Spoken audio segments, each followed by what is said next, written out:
মেহেদী সাহেব একজন চাকরি প্রত্যাশী। যথারীতি সে আজকে একটি হোটেলে ইন্টারভিউ দিতে এসেছে।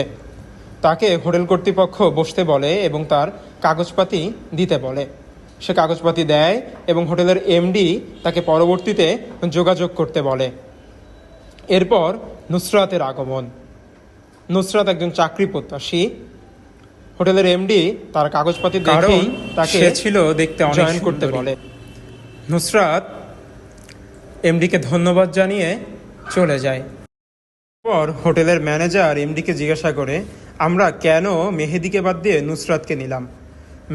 এমডি উত্তরটা এমনভাবে বলে যে শুধুমাত্র নারী হওয়ার কারণেই নুসরাত চাকরিটি পেয়েছে।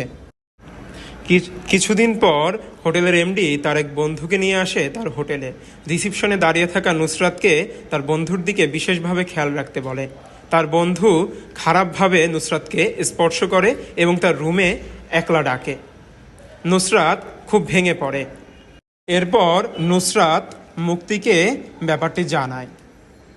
গল্পের দুইটি চরিত্র থেকে আমরা দেখলাম যে মেহেদী শুধুমাত্র পুরুষ হওয়ার কারণে তার প্রতি জেন্ডার ভিত্তিক বৈষম্য তৈরি হয়েছে এবং নুসরাত শুধুমাত্র মেয়ে হওয়ার কারণে তার প্রতি যৌন হয়রানি করা হয়েছে।